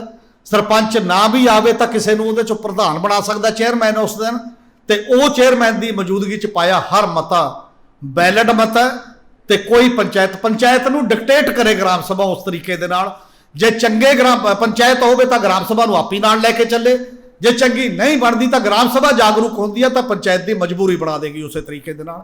ਪਿੱਛੇ ਅਸੀਂ ਸੁਨਾਮ ਗਏ ਸੀ ਤਾਂ ਪਿਛਲੇ ਹਫ਼ਤੇ ਹੀ ਸ਼ਾਇਦ ਡਾਕਟਰ ਸਾਹਿਬ ਵੀ ਗਏ, ਇੱਕ ਉੱਥੇ ਬੰਦੇ ਆਏ ਕਿਸੇ ਪਿੰਡ ਦੇ, ਉਹ ਕਹਿੰਦੇ ਆ ਸਾਡਾ ਉੱਪਰੋਂ ਵੀ ਹੋਇਆ ਜੀ, ਸਾਰੇ ਕਿਤੇ ਸਾਡੇ ਘਰ ਨੇ ਪੁਰਾਣੇ ਬੈਠੇ ਸੀ, ਢਾਹ ਰਹੀ ਸੀ ਸਰਕਾਰ, ਗ੍ਰਾਮ ਸਭਾ ਨੇ ਵੀ ਸੰਤਾਂ ਵੰਡਤੀਆਂ, ਸਾਨੂੰ ਕਿਹਾ ਜੀ ਦੱਸੋ ਜੀ, DDPO ADC ਕੋਲ ਭੇਜ ਦਿੰਦਾ, ਉਹਦੇ ਰਾਈਟਸ ਆ ADC DDPO ਕੋਲ, DC ਜਾਂਦਾ ਉਹ ਕਹਿੰਦਾ ਫਲਾਨਾ ਕਰਾਓ। ਉਹਨੂੰ ਕਿਹਾ ਕੁਝ ਲਿਖ ਲੁੱਕ ਕੇ ਕੀਤਾ, ਕਹਿੰਦਾ ਲਿਖ ਕੇ ਨਹੀਂ। ਧਰਨਾ ਇਸ ਗੱਲ ਤੇ ਦਿਓ ਕਿ ਆ ਗ੍ਰਾਮ ਸਭਾ ਦਾ ਰੈਜੂਲੇਸ਼ਨ ਹੈ, ਸੰਤਾਂ ਵੱਡੀਆਂ ਹੋਈਆਂ ਨੇ, ਇਹਨੂੰ ਰੱਦ ਕਰ ਦੇ। ਜੇ ਤੇਰੇ ਚ ਹਿੰਮਤ ਤਾਂ ਰੱਦ ਕਰ, ਅਸੀਂ ਨਹੀਂ ਕਹਿੰਦੇ ਇਹਨੂੰ ਐਕਸੈਪਟ ਕਰ, ਕੋਈ ਜੋਦੜੀ ਨਹੀਂ ਹੈ। ਕੇਵਲ ਟਾਈਮ ਫਰੇਮ ਇਹਦੇ ਤੇ ਕੋਈ ਨਾ ਕੋਈ ਜੱਜਮੈਂਟ ਦੇਣੀ ਹੈ, ਕੋਈ ਫੈਸਲਾ ਦੇਣਾ ਹੈ, ਇਹਨੂੰ ਐਕਸੈਪਟ ਕਰਨਾ ਜਾਂ ਰੱਦ। ਜੇ ਲਾ ਦੇ ਬਾਹਰ ਹੈ ਤੈਨੂੰ ਰੱਦ ਕਰ ਦੇ। ਜਿੱਦਣ ਉਹ ਛੇੜ ਗਿਆ ਤਾਂ ਮੈਨੂੰ ਦੱਸ ਦੇਣਾ, ਜਿੱਦਣ ਉਹ ਤੇ ਦਸਤਖਤ ਕਰਤਾ ਕਿਸੇ ਨੇ, ਕਿਉਂਕਿ ਸਭ ਨੂੰ ਪਤਾ ਦਸਤਖਤ ਕਰਤਾ ਨੌਕਰੀ ਛੇਤੀ ਨਹੀਂ ਮਿਲਦੀ, ਨੌਕਰੀ ਚਲੀ ਜਾਂਦੀ ਆ ਉਹ ਸਾਰੇ ਮਾਮਲੇ ਦੇ ਵਿੱਚ। ਇਸ ਕਰਕੇ ਕੁਐਸਚਨ ਇਹ ਨੇ ਕਿ ਅਸੀਂ ਉਹ ਨਹੀਂ ਕਹਿੰਦੇ, ਉਹ ਕਹਿੰਦੇ ਵੀ ਅਸੀਂ ਤਾਂ ਜੀ ਕਰੀ ਜਾਂਦੇ ਹਾਂ, ਜਾ ਬੈਠੀ ਜਾਂਦੇ ਹਾਂ ਬਾਹਰ ਫਲਾਨਾ। ਫਿਰ ਇੱਕ ਉਦਣ ਕਿਸਾਨ ਲੀਡਰ ਨੂੰ ਕਹਿੰਦੇ ਹੁਣ ਇਹਦੇ ਨਾਲ ਚੱਲਾਂਗੇ ਜੀ, ਧਰਨਾ ਇਹਦੇ ਨਾਲ ਲਾਵਾਂਗੇ। ਤੁਸੀਂ ਆਪ ਕਿਉਂ ਨਹੀਂ ਧਰਨਾ ਲਾਉਂਦੇ ਭਾਈ ਸਾਹਿਬ? ਜਿਨ੍ਹਾਂ ਦਾ ਵੀ ਕੰਮ ਹੈ, ਜਿਹੋ ਜਿਹਾ ਵੀ ਕੰਮ ਹੈ, ਤੁਸੀਂ ਉਹਨੂੰ ਸਮਝ ਕੇ ਜਾ ਕੇ ਉਹਨੂੰ ਕਹੋ, ਕੁਛ ਨਹੀਂ ਕਹਿਣਾ, ਹੋਰ ਲਿਖਤੀ ਦੇ। ਜੇ ਆਹੀ IAS ਅਫਸਰਾਂ ਨੇ ਲਿਖਿਆ ਹੁੰਦਾ ਉਹਦੇ ਤੇ ਫਾਈਲ ਤੇ ਕਿ ਅਕੋਰਡਿੰਗ ਟੂ ਲਾ ਇਹ ਠੀਕ ਨਹੀਂ ਹੈ, ਕੋਈ ਸਸਪੈਂਸ਼ਨ ਦਾ ਆਰਡਰ ਕਰ ਦਿੰਦਾ, ਨਹੀਂ ਸੀ ਹੋਣਾ, ਕਿਉਂਕਿ ਲਿਖਿਆ ਤਾਂ ਹੈ ਹੀ ਨਹੀਂ ਕੁਛ। ਜ਼ਬਾਨੀ ਕਲਾਮੀ ਨੂੰ ਕੌਣ ਪੁੱਛਦਾ ਇਕੱਲੀਆਂ ਚੀਜ਼ਾਂ। ਇਸੇ ਕਰਕੇ ਕਈ ਐਕਟ ਵੀ ਇਹੋ ਜਿਹੇ ਬਣ ਗਏ ਨੇ, ਜਿਵੇਂ ਮਨਰੇਗਾ ਦਾ ਐਕਟ ਹੈ, ਉਹਦੇ 'ਚ ਹਰ ਚੀਜ਼ ਜੁੜੀ ਹੋਈ ਹੈ ਕਿ ਰਸੀਦ ਦੇਣੀ ਹੀ ਪਏਗੀ। ਹਰ ਚੀਜ਼ ਦੇ ਨਾਲ ਸਜ਼ਾਯੋਗ ਅਪਰਾਧ ਹੈ ਸੈਕਸ਼ਨ 25। ਜਿਹੜਾ ਬੰਦਾ ਜੌਬ ਕਾਰਡ ਨਹੀਂ ਦਿੰਦਾ, ਜਿਹੜਾ ਬੰਦਾ ਮੰਗ ਪੱਤਰ ਦੀ ਅਰਜ਼ੀ ਨਹੀਂ ਫੜਦਾ, ਜਿਹੜਾ ਬੰਦਾ ਕੰਮ ਨਹੀਂ ਦਿੰਦਾ, ਕਿਤੇ ਨਹੀਂ ਜਾਣਾ, ਥਾਣੇ ਚਲੇ ਜਾਓ, ਉਹਦੇ ਖਿਲਾਫ ਪਰਚਾ ਦਰਜ ਕਰਾਉਣ ਦੇ ਲਈ। ਔਰ 90 ਤੋਂ ਬੀਬੀਆਂ ਬਾਗੀਆਂ ਕੇ ਵੀਡੀਓ ਦੇ ਖਿਲਾਫ ਪਰਚਾ ਦਰਜ ਕਰੋ। ਉਹ ਥਾਣੇਦਾਰ ਵਿਚਾਰਾ ਐਸਾ ਹੀ ਕਹਿੰਦਾ, ਮੇਰੇ ਤੋਂ ਤਾਂ ਜੀ ਮੈਂ ਤਾਂ ਛੋਟਾ ਅਫਸਰ ਹਾਂ ਵੀਡੀਓ ਨਾਲੋਂ। ਉਹਨੂੰ ਕਹੇ ਤੂੰ ਛੋਟਾ ਅਫਸਰ ਹੈ, ਕਾਨੂੰਨ ਤਾਂ ਛੋਟਾ ਨਹੀਂ ਹੈ ਨਾ। ਤੁਸੀਂ ਉਹ ਜਾਣਦੇ ਹੋ ਜਦੋਂ ਮੰਤਰੀਆਂ ਸੰਤਰੀਆਂ ਦੇ ਵੀ ਕਿਤੇ ਰੇਡ ਪੈਣੀ ਹੈ। ਉਹਨੇ ਫੋਨ ਕੀਤਾ, ਕਹਿੰਦਾ ਜਨਾਬ ਮੈਂ ਤੁਹਾਡੀ ਮੀਟਿੰਗ ਹੀ ਕਰਾ ਦਿੰਦਾ। ਮੀਟਿੰਗ ਕਰਾਈ ਤੇ ਘਰ ਘਰ ਸਵੇਰ ਨੂੰ ਜੌਬ ਕਾਰਡ ਵੰਡੇ ਹੋਏ ਸੀ। ਗੋਹੇ ਦੇ ਪੈਰਾਂ ਨਾਲ ਲਿਬੜੀਆਂ ਬੀਬੀਆਂ ਜਦੋਂ 50 ਜਾ ਕੇ ਥਾਣੇ ਖੜਦੀਆਂ ਨੇ ਨਾ, ਕਿ ਐਂ ਵੀ FIR ਹੁੰਦੀ ਹੈ, ਉਦੋਂ ਪਤਾ ਲੱਗੂ ਪਿੰਡ ਜਾਗ ਰਿਹਾ ਹੈ, ਲੋਕ ਜਾਗ ਰਹੇ ਨੇ, ਗ੍ਰਾਮ ਸਭਾ ਨੂੰ ਦੀ ਤਾਕਤ ਨੂੰ ਸਮਝ ਰਹੇ ਨੇ ਉਸ ਪੱਧਰ ਤੇ। ਪਰ ਅਜੇ ਤੱਕ ਪੰਜਾਬ 'ਚ ਇਨਫੋਰਮੇਸ਼ਨ ਲੈਵਲ ਦੀ ਵੀ ਗੱਲ ਬਹੁਤ ਅਧੂਰੀ ਹੈ, ਛੋਟੀ ਹੈ। ਸੂਚਨਾ ਲੈਵਲ ਦੀ ਗੱਲ ਜਾਵੇ, ਫਿਰ ਵੱਡੇ ਪੱਧਰ ਤੇ ਮੋਬਿਲਾਈਜੇਸ਼ਨ ਦੀ ਗੱਲ ਜਾਵੇ, ਫਿਰ ਉਸ ਤੋਂ ਬਾਅਦ ਇਹ ਕਿਹਾ ਜਾਏ ਬਣ ਜਾਓ ਜਿਹਨੇ ਸਰਪੰਚ ਬਣਨਾ। ਮਾੜਾ ਵੀ ਬਣ ਜੇ ਉਹਦੀ ਵੀ ਹਿੰਮਤ ਨਾ ਹੋਵੇ। ਜਦੋਂ ਸਿਸਟਮ ਬਣ ਜਾਂਦਾ, ਸਿਸਟਮ ਜਾਗਰੂਕ ਹੋ ਜਾਂਦਾ, ਉਦੋਂ ਹੈ। ਹੁਣ ਸਰਪੰਚ ਤਾਂ ਪੰਚ ਅੱਗੇ ਤਾਂ ਕਹਿੰਦੇ ਸੀ ਸਾਈਕਲ ਦੇ ਝੋਲੇ 'ਚ ਸਰਪੰਚ ਦੀ ਸਾਰੀ ਤਾਕਤ ਸੈਕਟਰੀ ਲਈ ਫਿਰਦਾ। ਹੁਣ ਤਾਂ ਖੈਰ ਸੈਕਟਰੀ ਝੋਲੇ ਵਾਲੇ ਨਹੀਂ ਰਹੇ, ਬਰੀਜਾ ਗੱਡੀਆਂ ਵਾਲੇ ਹੋ ਗਏ। ਘੱਟੋ ਘੱਟ 10 ਲੱਖ ਵਾਲੀ ਗੱਡੀ ਵਾਲਾ ਤਾਂ ਹਰੇਕ ਹੋ ਗਿਆ। ਉਹ ਤਾਂ ਸੈਕਟਰੀ ਪੰਚਾਇਤ ਛੱਡੋ, ਹੁਣ ਤਾਂ GRS ਇੱਕ ਲਾਏ ਨੇ, ਇਹਦੇ ਮਨਰੇਗਾ ਦੇ ਰੁਜ਼ਗਾਰ ਸਹਾਇਕ ਕਹਿੰਦੇ ਨੇ। ਮੈਂ ਤਾਂ ਹਰ ਇੱਕ ਨੂੰ ਦੇਖ ਕੇ ਹੈਰਾਨ ਹਾਂ। ਮੈਨੂੰ ਤਾਂ ਅਜੇ ਵੀ ਨਹੀਂ ਉਹ ਗੱਡੀ ਲਈ ਜਾਂਦੀ, ਤੇ ਉਹ ਸਾਰੇ ਉਹਦੇ 'ਚ ਫਿਰਦੇ ਨੇ। 15,000 ਤਨਖਾਹ ਮਿਲਦੀ ਹੈ ਸਭ ਨੂੰ, ਉਹ ਵੀ ਕੱਚੇ ਨੇ। ਤੇ ਉਹਦਾ ਮਤਲਬ ਇਹ ਹੈ ਵੀ ਉਹ ਸਾਰਾ ਕੁਝ ਹੀ ਕਿਵੇਂ ਜਾਂਦਾ, ਰਲ ਮਿਲ ਕੇ ਚੱਲਦਾ। ਉਹ ਕੱਲਿਆਂ ਦੀ ਔਕਾਤ ਥੋੜ੍ਹੀ ਹੈ। ਵਿਚਾਰੇ ਉਹ ਜਵਾਕ ਜਿੱਥੇ ਵੀ ਆ ਗਏ ਲਾਗੇ ਤੇ ਉਹ ਇਹ ਕਰਨਗੇ। ਕੋਈ ਤਹਿਸੀਲਦਾਰ, ਕੋਈ DC ਤੱਕ ਨਹੀਂ ਠਹਿਰਦਾ ਕੰਮ। ਜੇ ਚੀਫ ਮਿਨਿਸਟਰ ਦੀ ਕੋਠੀ ਤੱਕ ਨਾ ਜਾਂਦਾ ਹੋਵੇ ਮਾਮਲਾ, ਮਿਨਿਸਟਰ ਦੀ ਕੋਠੀ ਤੱਕ ਨਾ ਜਾਂਦਾ ਹੋਵੇ, ਸਾਰਾ ਕੁਝ ਸੰਭਵ ਨਹੀਂ ਹੈ ਕਿ ਇਸ ਪੱਧਰ ਤੇ ਗਲੇਰਿੰਗ ਐਗਜ਼ਾਮਪਲ ਚੋਣ ਕਿ ਇੰਨਾ ਕੁਛ ਹੋ ਸਕਦਾ ਕਿਸੇ ਨਾ ਕਿਸੇ ਰੂਪ ਦੇ ਵਿੱਚ। ਇਸ ਕਰਕੇ ਉੱਤੇ ਪਰਦਾ ਜਿੰਨਾ ਚਿਰ, ਜਿਵੇਂ ਕਹਿੰਦੇ ਜਿਹੜਾ ਫੜਿਆ ਗਿਆ ਉਹ ਚੋਰ ਹੈ, ਜਿਹੜਾ ਨਹੀਂ ਫੜਿਆ ਗਿਆ ਉਹ ਤਾਂ ਸਾਧ ਹੈ, ਉਹਨਾਂ ਚਿਰ ਜਿੰਨਾ ਚਿਰ ਨਹੀਂ ਆਇਆ ਜਿਹੜੀਆਂ ਚੀਜ਼ਾਂ ਨੇ। ਔਰ ਉਹ ਕਿਵੇਂ ਪਰਦਾ ਲਾਉਣਾ, ਇਹ ਪਰਦਾ ਗਰਾਸ ਰੂਟ ਤੋਂ ਉਤਰੇਗਾ, ਉੱਥੇ ਬੈਠ ਕੇ ਉਤਰੇਗਾ ਕਿ ਇੰਨਾ ਫੰਡ ਆਇਆ ਸੀ, ਇੰਨੀਆਂ ਚੀਜ਼ਾਂ ਨੇ। ਜਿਹੜਾ ਉਹਨਾਂ ਨੇ ਰੋਕ ਲਾਤੀ ਹੈ, ਜਿਹੜਾ ਵੀ ਪਿੰਡਾਂ 'ਚ ਡਿਵੈਲਪਮੈਂਟ ਹੋ ਰਹੀ ਹੈ, ਜਾਂ ਮਨਰੇਗਾ ਦਾ 40% ਮਟੀਰੀਅਲ ਕਾਸਟ ਹੈ, ਜਾਂ 15ਵੇਂ ਫਾਈਨਾਂਸ ਕਮਿਸ਼ਨ ਦੀ 608 ਰੁਪਏ ਪਰ ਹੈਡ ਆਬਾਦੀ ਦੇ ਲਿਹਾਜ਼ ਨਾਲ ਆਈ ਡਾਇਰੈਕਟ ਗ੍ਰਾਂਟ ਹੈ ਜਿਹੜੀ ਆਉਂਦੀ ਹੈ, ਉਹ ਸਟੇਟ ਗੌਰਮੈਂਟ ਰੱਖ ਨਹੀਂ ਸਕਦੀ। ਉਹਨੂੰ ਵੀ ਰੋਕ ਰਹੇ ਨੇ ਵੀ ਤੁਸੀਂ ਇਹ ਨਹੀਂ ਖਰਚ ਕਰ ਸਕਦੇ। ਜਿਹੜੇ ਹੇਠਾਂ ਮਾੜਾ ਮੋਟਾ ਪੰਚਾਇਤੀ ਰਾਜ ਕੋਲ ਗਿਆ ਹੋਇਆ, ਇਹ ਕਹਿੰਦੇ ਤੁਸੀਂ ਇਹ ਨਹੀਂ। ਜੇ ਸਟੇਟ ਗੌਰਮੈਂਟ ਉਹ ਰੋਕੇ, ਇਹਨੂੰ ਵਿਆਜ ਦੇਣਾ ਪੈਂਦਾ ਉਹਨਾਂ ਸਮਾਂ ਜਿੰਨਾ ਚਿਰ ਜੂਸੀ ਸਰਟੀਫਿਕੇਟ ਨਹੀਂ ਜਾਂਦਾ। ਜੇ ਇਹਦੇ ਖਾਤੇ 'ਚ ਰਹੇ, ਇਹ ਉਲਟਾ ਕਰਦੇ ਨੇ, ਭੇਜ ਤਾਂ ਦਿੰਦੇ ਨੇ ਇੱਕ ਵਾਰ, ਮੁੜ ਕੇ ਉਹਨਾਂ ਦੇ ਖਾਤਿਆਂ ਦੇ ਵਿੱਚ ਪਿਆ ਰਹਿੰਦਾ, ਤੇ ਆਪਦੇ ਵਿਆਜ ਤੋਂ ਵੀ ਦਿੰਦੇ ਨੇ, ਜ਼ਬਾਨੀ ਆਰਡਰ ਕਰ ਦਿੰਦੇ ਨੇ, ਜਾਂ ਇੱਕ ਛੋਟਾ ਜਿਹਾ ਐਗਜ਼ੈਕਟਿਵ ਆਰਡਰ। ਪੰਚਾਇਤਾਂ ਨੂੰ ਪਤਾ ਕੁਛ ਨਹੀਂ। ਜੇ ਉਹ ਗ੍ਰਾਮ ਸਭਾ ਦੇ ਵਿੱਚ ਆਰਡਰ ਕਰਕੇ ਕਹੇ ਕਿ ਅਸੀਂ ਖਰਚ ਲਿਆ, ਸਾਡਾ ਫੰਡ ਹੈ, ਸਾਡੀ ਇਹ ਬੋਲੀ ਹੈ, ਉਸ ਤੋਂ ਬਾਅਦ ਕੋਈ ਚੀਫ ਮਿਨਿਸਟਰ ਤੇ ਕੋਈ ਅਫਸਰ, ਕੋਈ IAS ਕਰਕੇ ਦਿਖਾਵੇ, ਕੋਈ ਉਸ ਤੋਂ ਬਾਅਦ ਪਤਾ ਲੱਗ ਜਾਏਗਾ। ਪਰ ਕਿਉਂਕਿ ਉਸ ਪੱਧਰ ਦੇ ਉੱਤੇ ਅਸੀਂ ਨਹੀਂ ਜਾ ਰਹੇ, ਇਹ ਬਹੁਤ ਇੱਕ ਬੜਾ ਕੁਐਸਚਨ ਸਾਡੀ ਜਾਗਰੂਕਤਾ ਦਾ ਕੁਐਸਚਨ ਹੈ। ਇਸੇ ਕਰਕੇ ਮੈਨੂੰ ਲੱਗਦਾ ਸੀ ਕਿ ਅਗਲੇ 4-5 ਮਹੀਨੇ ਬਹੁਤ ਇੰਪੋਰਟੈਂਟ ਨੇ। ਜੇ ਇੱਕ ਕੰਪੇਨ ਬਣ ਸਕੇ, ਜਾਗਰੂਕਤਾ ਮੁਹਿੰਮ ਸ਼ੁਰੂ ਹੋ ਸਕੇ ਇਸ ਸਾਰੇ ਮਾਮਲੇ ਦੇ ਵਿੱਚ, ਤਾਂ ਅਸੀਂ ਕੁਝ ਕੰਟਰੀਬਿਊਟ ਜ਼ਰੂਰ ਕਰਾਂਗੇ ਪੰਜਾਬ ਦੇ ਮਾਹੌਲ ਨੂੰ ਸੁਧਾਰਨ ਦੇ ਵਿੱਚ। ਵੈਸੇ ਤਾਂ ਮਨਰੇਗਾ ਦਾ ਇਹ ਕਿੱਥੇ ਖਾ ਜਾਂਦੇ ਨੇ ਮੈਨੂੰ ਨਹੀਂ ਪਤਾ। 60% ਕਾਨੂੰਨ ਦੇ ਮੁਤਾਬਕ ਉਹਦਾ ਪੈਸਾ 40% ਜਿਹੜਾ ਆਉਂਦਾ ਮਟੀਰੀਅਲ ਕਾਸਟ 'ਚੋਂ, ਉਹ ਪਾਣੀ ਬਚਾਉਣ ਤੇ, ਵਾਤਾਵਰਨ ਬਚਾਉਣ ਤੇ ਮਿੱਟੀ ਦੀ ਉਤਪਾਦਕਤਾ ਸੁਧਾਰਨ ਵਾਸਤੇ ਲੱਗਣਾ ਹੈ। ਪੰਜਾਬ ਦੀਆਂ ਤਿੰਨੇ ਸਭ ਤੋਂ ਬੜੀਆਂ ਲੋੜਾਂ ਨੇ, ਤੇ ਜੇ ਅੱਜ ਵੀ ਉਹ 'ਤੇ ਕੰਮ ਨਹੀਂ ਹੋ ਰਿਹਾ ਜਾਂ ਉਹਦੇ ਬਾਰੇ ਸਮਝਿਆ ਨਹੀਂ ਜਾ ਰਿਹਾ, ਉਹ ਚਾਹੇ 5,000 10,000 ਕਰੋੜ ਲੈ ਆਓ, ਜਿੰਨਾ ਮਰਜ਼ੀ ਜਿੰਨਾ ਕੰਮ ਕਰੋਗੇ ਉਹਨਾਂ ਲੈ ਲਓ, ਕਿਉਂਕਿ ਉਹ ਡਿਮਾਂਡ ਬੇਸਡ ਹੈ, ਕਾਨਸਟੀਟਿਊਸ਼ਨਲ ਰਾਈਟ ਹੈ। ਤੇ ਐਵੇਂ ਅਸੀਂ ਇੱਧਰ ਉੱਧਰ ਫਿਰਦੇ ਹਾਂ, 100 ਕਰੋੜ 50 ਕਰੋੜ 30 ਕਰੋੜ ਮਤਲਬ ਲੋਕਾਂ ਦੇ ਲੇਲੇ ਪੇਪੇ ਕਰਦੇ, ਤਾਂ ਦੀਂਦਾ ਚੀਫ ਮਿਨਿਸਟਰ ਨੂੰ ਵੀ ਦੀਂਦਾ ਹੀ। ਹੁਣ ਬੰਦੇ ਹੋਣਗੇ ਉਹਨਾਂ ਕੋਲ, ਜਾਂ ਬਾਕੀ ਦੀਆਂ ਚੀਜ਼ਾਂ ਨੇ, ਸਾਰੇ ਲੋਕਾਂ ਨੂੰ ਦੀਂਦਾ ਹੋਏਗਾ ਕਿਸੇ ਨਾ ਕਿਸੇ ਰੂਪ ਦੇ ਵਿੱਚ। ਜੇ ਉਹ ਨਹੀਂ ਦਿਖ ਰਿਹਾ ਤਾਂ ਫੋਕਾ ਸਾਰੀਆਂ NGO ਜਿਹੜਾ ਕੱਲਾ 200 ਬੂਟੇ 400 ਬੂਟਾ, ਜੇ ਉਹਨੂੰ ਰੁਜ਼ਗਾਰ ਨਾਲ ਜੋੜ ਦਿਓ, 3 ਸਾਲ ਦਾ ਰੁਜ਼ਗਾਰ ਮਿਲਦਾ 4 ਪਰਿਵਾਰਾਂ ਨੂੰ 200 ਬੂਟੇ ਪਿੱਛੇ। ਔਰ ਪੰਜਾਬ ਦੇ ਵਿੱਚ ਜਿੰਨੇ ਮਰਜ਼ੀ ਲਾ ਲਿਓ, ਉਨਾ ਹੀ ਪਿੰਡ 'ਚ ਰੁਜ਼ਗਾਰ ਪੈਦਾ ਹੋਏਗਾ, ਤੇ ਪਿੰਡ ਦੇ ਵਿੱਚ ਉਨਾ ਹੀ ਜ਼ਿਆਦਾ ਇਕੋਨਮੀ ਡੰਪ ਹੋਏਗੀ। 60% ਦਿਹਾੜੀ ਦੇ ਰੂਪ 'ਚ ਆਏਗਾ, 40% ਮਟੀਰੀਅਲ ਲਾਗਤ ਦੇ ਰੂਪ ਦੇ ਵਿੱਚ ਆਏਗਾ। 5 ਏਕੜ ਵਾਲੇ ਕਿਸਾਨ ਵੀ ਬੂਟੇ ਲਾ ਲੈਣ, ਕੁਝ ਵੀ ਕਰ ਲੈਣ, ਉਹ ਵੀ ਮਨਰੇਗਾ 'ਚੋਂ ਦਿਹਾੜੀ ਉਨੀ 30,000 ਮਿਲਦਾ, 303 ਰੁਪਇਆ। ਹੁਣ ਜੇ 100 ਦਿਨ ਦੀ ਉਹਨੂੰ ਦਿਹਾੜੀ ਉਹ ਮਿਲ ਜੇ, 30,000 ਰੁਪਇਆ ਹਰ ਕਿਸਾਨ ਦੇ ਘਰ ਚਲਾ ਜਾਏ, ਉਹਨੂੰ ਇੰਪਲੀਮੈਂਟ ਕਰਾ ਕੇ। ਐਦੂ ਵੱਡਾ ਮੈਨੂੰ ਲੱਗਦਾ ਜੇ ਉਹਦੇ 'ਚ MSP ਸਵਾਮੀਨਾਥਨ ਵੀ ਲਾਗੂ ਕਰ ਦਿਓ, ਜਿਹਦੇ ਕੋਲ ਵੇਚਣ ਨੂੰ ਵੀ ਨਹੀਂ ਕੁਝ, ਉਹ ਕਿੰਨਾ ਕੁ ਫਾਇਦਾ ਹੋ ਜਾਊਗਾ ਉਹਨੂੰ ਉਸ ਪੱਧਰ ਦੇ ਉੱਤੇ ਜਾ ਕੇ। ਇਸ ਕਰਕੇ ਉਹ ਸਾਰੀਆਂ ਚੀਜ਼ਾਂ ਲਈ ਇਨਕਮ ਵਧਾਉਣਾ, ਬਾਕੀ ਚੀਜ਼ਾਂ ਤਾਂ ਪਿੰਡ ਐਜ ਏ ਆਜ਼ਾਦ ਹਸਤੀ ਖੜਾ ਹੋਵੇ ਫਿਰ ਉੱਪਰਲੀ ਸਿਆਸਤ ਨੂੰ ਪ੍ਰਭਾਵਿਤ ਕਰ ਪਾਏਗਾ, ਨਹੀਂ ਤਾਂ ਉਹ ਨਹੀਂ ਹੋਣੀ। ਔਰ ਮੇਰਾ ਖਿਆਲ ਹੈ ਮੈਂ ਜ਼ਿਆਦਾ ਹੀ ਬੋਲ ਗਿਆ, ਜ਼ਿਆਦਾ ਲੰਬਾ ਸਮਾਂ ਹੋ ਗਿਆ। ਬਹੁਤ ਬਹੁਤ ਮਿਹਰਬਾਨੀ। ਵਾਹਿਗੁਰੂ ਜੀ ਕਾ ਖਾਲਸਾ, ਵਾਹਿਗੁਰੂ ਜੀ ਕੀ